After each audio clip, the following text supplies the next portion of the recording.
It is Wednesday, February 10th. I'm Sam Cedar. And I'm Lucy Steiner. Which one of these stories will you be talking about today?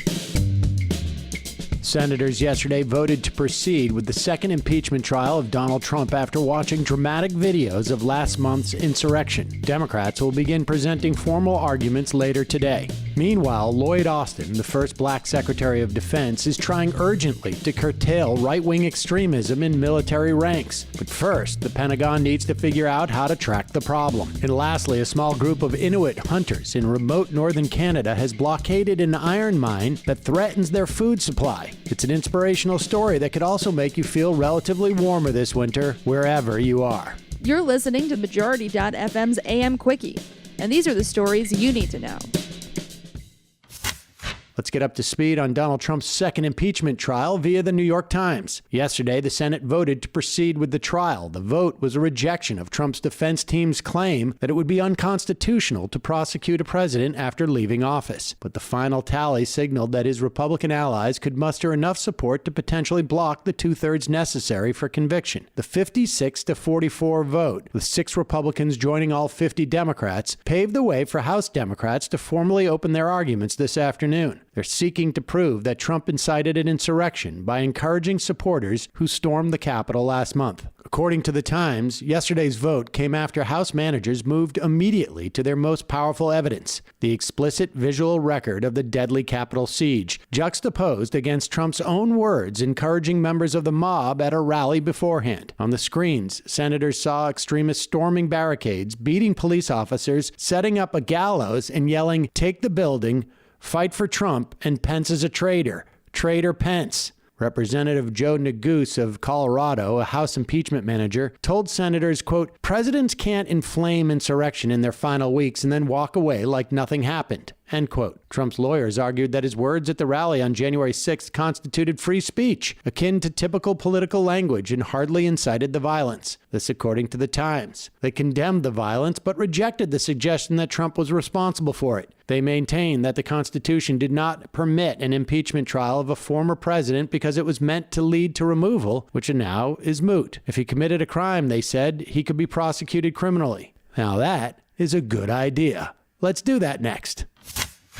How do we prevent the next insurrection? Among the 190 people charged in the Capitol siege, at least 30 are veterans. This according to the Washington Post. Now Defense Secretary Lloyd Austin is facing an early test as he races to advance a major initiative targeting far-right extremism in the ranks. The military is slated to pause normal operations in coming weeks so troops can discuss internal support for extremist movements. Austin's highly unusual order for a military-wide stand-down underscores the urgency of the task ahead. Even as they seek to get the effort off the ground, the Post says, Pentagon officials are grappling with legal and institutional issues. First among the challenges for Austin and his aides is the lack of centralized means of tracking incidents of extremism. Last month, Pentagon officials said the FBI had informed them about 68 domestic extremism cases in 2020 involving current or former troops. Little other data exists. One reason for the military's limited understanding of the problem is that current rules permit troops to join extremist organizations so long as they don't become active members who fundraise, recruit, or take part in other prohibited activities. While the distinction is rooted in troops' First Amendment rights, it means supporters of extremist causes can go undetected. What's more, the Post reports, some extremism experts say the military's screening procedures for recruits are insufficient. Lawmakers, including California Democratic Congresswoman Jackie Speier, are calling for stronger screening of social media for service members. Speier chairs the House Armed Services Military Personnel Subcommittee. Under her proposal, recruits would be required to provide social media handles when they apply for security clearances. Wait, they don't check those already? That seems not good. Majority.fm's AM Quickie is fueled by JustCoffee.coop. Just Coffee is a worker-owned coffee roaster based in Madison, Wisconsin that has sponsored the Majority Report for nearly a decade. Check out their collection of fair trade roasts, including our own Majority Report blend. And regardless of what you order, receive 10% off your order when you use the code MAJORITY at checkout. And all shipping is free. That's coupon code MAJORITY at JustCoffee.coop. Here's a remarkable tale of community organizing. A group of Inuit hunters have braved nearly a week of freezing temperatures to blockade a remote iron mine in northern Canada. This according to The Guardian. The hunters are protesting an expansion plan they say will harm local wildlife. The blockade has prompted solidarity rallies in other Nunavut communities. Since February 5th, 7 hunters have created a makeshift barrier of snowmobiles and sleds to block the airstrip and service road of the Mary River ore mine, halting their operations. Temperatures in recent days have dipped to 20 degrees below 0 Fahrenheit. At issue are controversial plans drawn up by the mine's operator, Baffinland Iron Mines Corporation, to double the output, The Guardian reports, to bring 12 million tons of iron ore to market. The mine has said it needs to build a railway to a port near the community of Pond Inlet.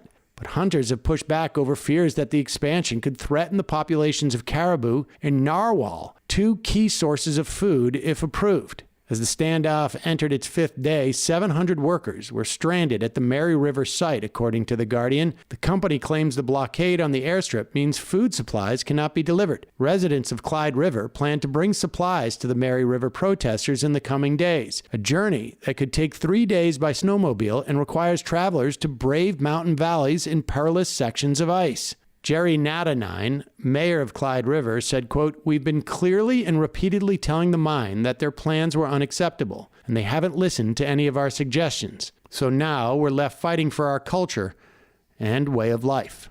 End quote. Solidarity with the Inuit hunters. And now for some quicker quickies. Quicker quickie.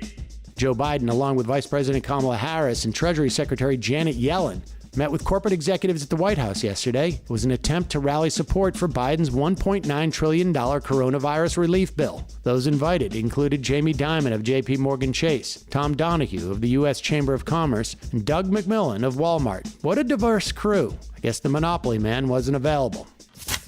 It's extremely unlikely that the coronavirus leaked from a lab in the Chinese city of Wuhan, where COVID-19 first emerged, according to NBC News reports. The new assessment comes from the head of the team of experts that yesterday released details of its fact-finding mission into the virus's origins. Dr. Peter Ben Mbarak from the World Health Organization said it was more likely that the virus had jumped to humans from an animal, possibly bats. Take heed and don't cuddle up with those furry winged fiends.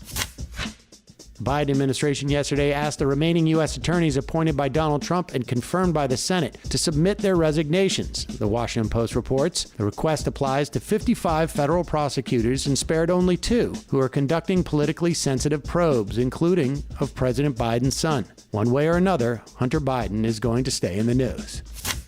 German prosecutors have charged a 100-year-old man with 3,518 counts of accessory to murder.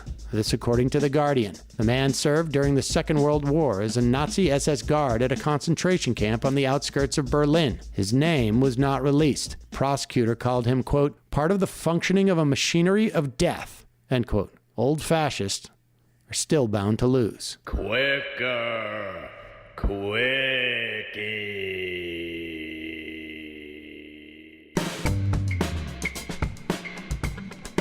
Hey, that's all for today's AM Quickie. Yeah, join us this afternoon at noon. We'll be covering some of the impeachment. We also have a great guest for you today. We'll see you then.